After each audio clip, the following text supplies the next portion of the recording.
This is Louis Lapham with The World in Time. My guest is the historian Amanda Foreman, speaking with us today about the involvement of Queen Victoria's England in the American Civil War. Your new book, Amanda, comes with the title A World on Fire, and you bring to the killing fields in Maryland, Mississippi, and Virginia the third dimension of global consequence and meaning. Maybe you can begin at the beginning with the way that matters stand between America and Britain in the spring of 1861. The British textile industry depends on Southern cotton, but British public opinion abhors the crime of slavery. Where, then, is England's allegiance, and to which of its American cousins?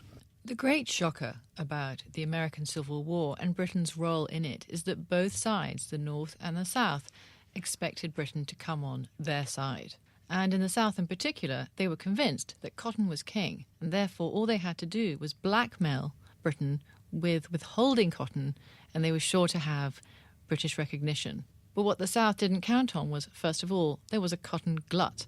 The year before the war started, in 1859, 1860, was the best southern crop ever. And it meant that British dockyards and warehouses were actually groaning with the stuff. And there was a cotton depression in England. So they had over a year's worth of stock. So it wasn't like today where, you turn off the spigot of oil and you can bring any developed country to its knees. The second reason was that the South boasted that it was going to topple Queen Victoria with the dominance of King Cotton if the British didn't recognise the South immediately. And if you're a small country of no more than 11 million people, and you're not yet a country, actually, and you threaten the world's greatest military power of the day with economic blackmail, the chances are that that greatest military power of the day is going to ignore you and do everything it can not to do what you want it to do. And that's what happened. During the entire war, however, both the North and the South are positioning themselves to persuade Britain to become an ally? Yes, that's correct. The great tragedy is that actually the North was pushing at an open door at the beginning of the war. Just as after 9/11, when the United States really had the sympathy of the entire world on its side, but then gradually lost that sympathy through several foreign policy mistakes. So too, in 1861, the North, the Lincoln government, had the sympathy of the world, in particular Britain. But the Secretary of State, William Henry Seward, believed erroneously that if he could start or give the impression of a foreign war between the North and, in particular, Britain, that would reunite the North and the South. And all that did was this aggressive posturing and bellicose statements drove the British from being a willing ally into an armed neutral and did nothing to bring the South back. What are the conditions in America in 1861? How heavily armed is the South? What does Washington look like? How has the attitudes within America hardened into deep feeling, both North and South? Well, the first answer is that the North is heavily industrialized, has more than 90% of the country's factories. The South is heavily agricultural. In fact, there is only one arms manufacturing factory in the entire South. That is the Tradega Arms Manufacturing in Richmond, Virginia. It also has far fewer railroads than the North. So the South is going to have to do a lot of catching up or import what it needs to wage a war. And the North is going to stop that by instituting a blockade of southern ports. So the South is trying to import from England weapons, ammunition, as well as ships to break the blockade. That is correct. It's going to rely on British blockade runners to do that. In every war, whenever there is a blockade of somebody's ports, all the other countries are going to carry on running that blockade. And that is why there is an international treaty called the Treaty of Paris, which governs this kind of war and tells which countries can do it, how they can do it, and the treatment of neutrals once they are captured running the blockade. It's a standard practice, and American merchants spent their time running blockades in previous wars just the way British merchants did it in the Civil War. Within England, how does the sentiment divide? I mean, at some point, English people are walking around saying, I am a Northerner or I am a Southerner. How do you describe those factions? The irony is that British opinion divided as sharply over the Civil War as American opinion, and even divided brother from brother. So, for example, the greatest liberal peerage in Britain of the 19th century, the Dukes of Devonshire, divided between the Duke of Devonshire, who was neutral, his son, the future Duke, the Marquis of Hartington, was pro-Southern, and his brother, Lord Frederick Cavendish, was pro-Northern. And that is broadly the way things divided in the country. However, Southern propagandists were very successful in portraying the argument that the North was fighting for territory while the South was fighting for freedom. And whenever anybody uses the freedom argument, it's extremely difficult for the other side to counteract that. The Southern opinion is the opinion of intellectuals, artistic people, preachers, the A-list in Mayfair? Yes, in modern times, you could point to other morally fashionable causes. For example, in Britain, I would say that broadly, same constituencies, universities, undergraduates, most people in the entertainment industry, the majority of journalists, but not by means all of them, fashionable opinion, anti-Israel, pro-PLO. And that same constituency supported the South and was against the North. Who are the most effective agents of the North and the South in London, arguing for the hearts and minds of the English public?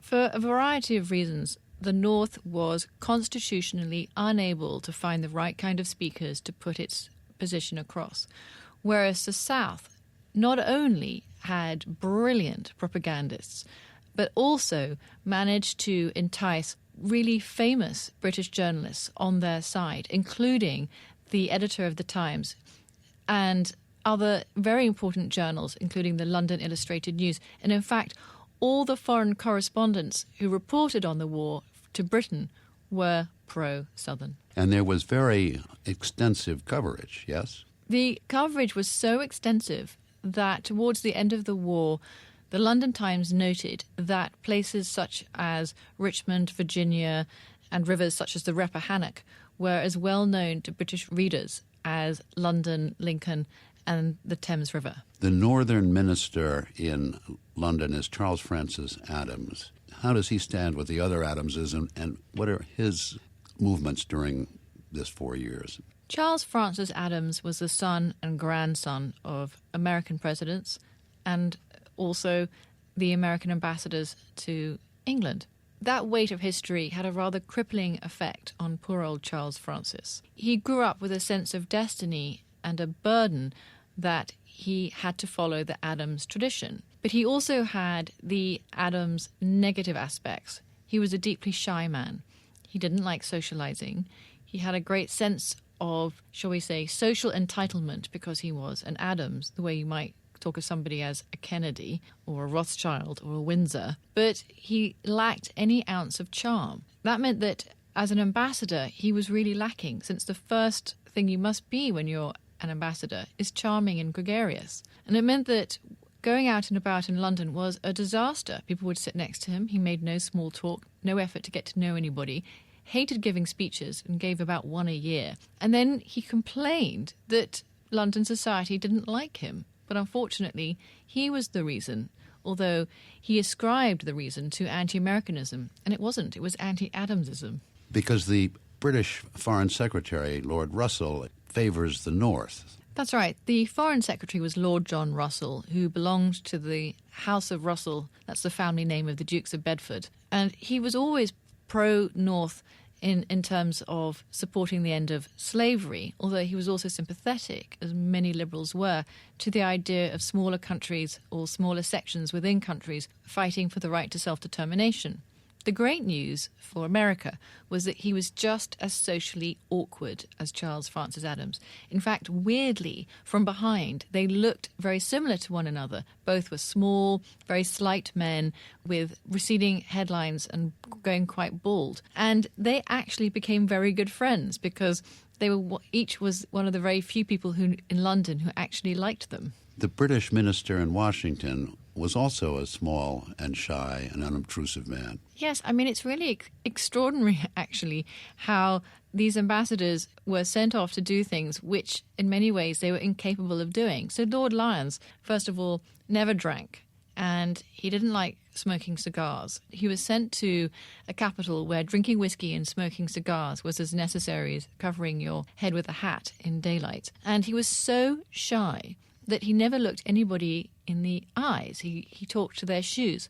And it's said that he got to know his servants by the colour of their stockings. Even so, he managed to prevent outright war between American North and England. This is the ambassador, Lord Lyons. And what you can say in his favour was that he was fundamentally and unshakably pro-Northern. Right down to his very core being, he was anti-slavery, and he understood that a Southern victory would mean the continuation of slavery.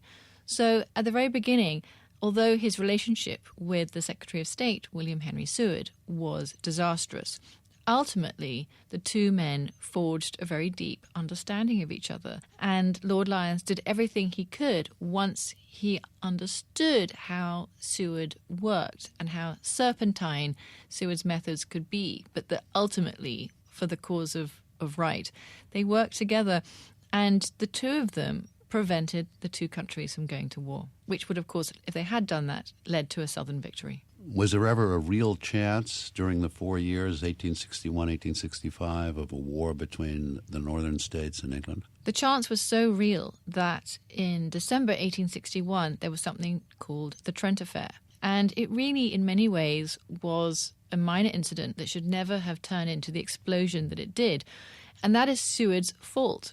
Secretary of State Henry Seward had encouraged Anglophobia in the North as a means of gaining popularity. And this meant that a small incident when two Confederate ambassadors were stopped and taken off a British mailboat in the middle of the Atlantic and sent back to Boston became a cause célèbre in Britain, which demanded their release because you can't just go around stopping any old ship and taking off its passengers. That's against international law. But the Anglophobia in this country was so great that it was politically embarrassing, if not impossible, so it seemed, for the Lincoln administration to back down without losing face. And so Britain sent several troop ships containing almost 20,000 soldiers across the Atlantic, and they were just about to land in Canada in preparation to invade Maine when Lincoln's cabinet had an emergency sitting on Christmas Day, and Seward was able to persuade the cabinet that they absolutely had to release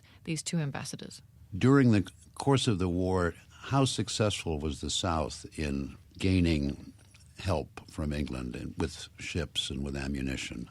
The Southern ambassadors failed in all their attempts to get official help. In fact, Lord John Russell, the Foreign Secretary, refused to meet with them officially. But what the Confederates did instead was they took advantage of 19th century legal loopholes to secretly build immense Confederate raiders and warships in British dockyards using third-party contractors. And in this way, they sent out the Alabama, for example, which sunk over 64 federal ships and caused millions of dollars worth of damage to the U.S. shipping trade. And they also took advantage of normal greed in wartime to use blockade runners to supply Lee's army with shoes, uniforms, guns, bullets, and medicines. During the course of the war, many thousands, maybe hundreds of thousands of Britons volunteer on one side or the other and come to the United States to take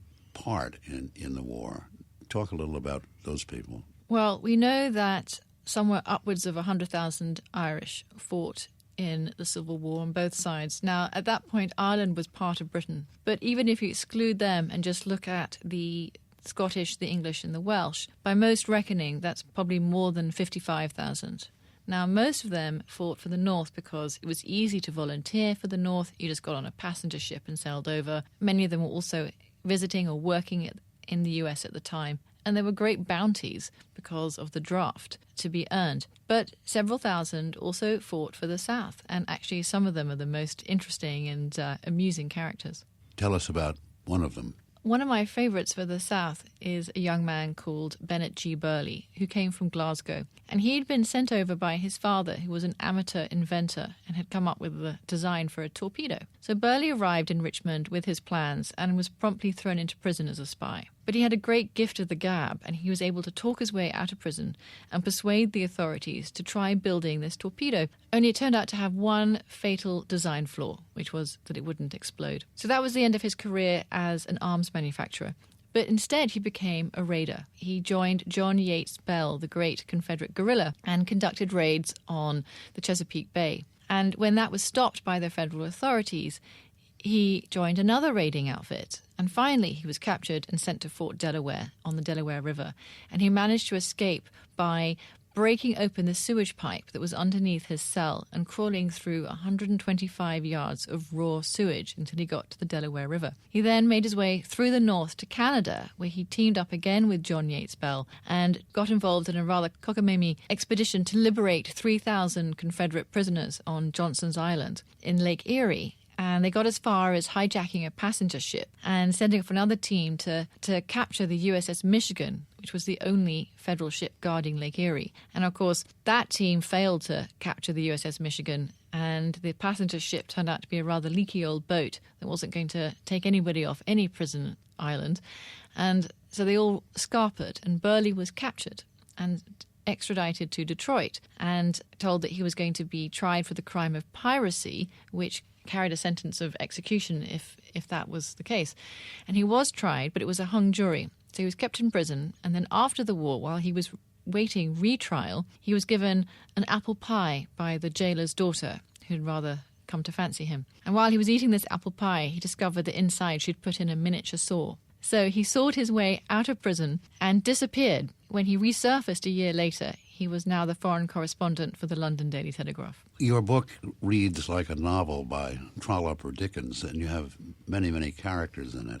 And you rely on notes and letters and diaries, but also on newspaper accounts. Mention some of the sympathetic newspaper accounts by correspondents who were attached to the headquarters of the Southern generals, Longstreet, Lee. There are two famous English foreign correspondents. One is Francis Lawley, who was the correspondent for the London Times, and the other is Frank Vizetelly, who was the correspondent and war artist for the London Illustrated News. And both started out being pro-Northern, but somehow that gone-with-the-wind effect worked so well on them that they ended up becoming pro-Southern. And in fact, Lawley doctored his reports to London and was one of the chief reasons why so many British people were in favour of the South. Lawley's report of the death of General Stonewall Jackson in 1863 is famous, first of all because it's one of the very few reports we have of his actual death, but second of all,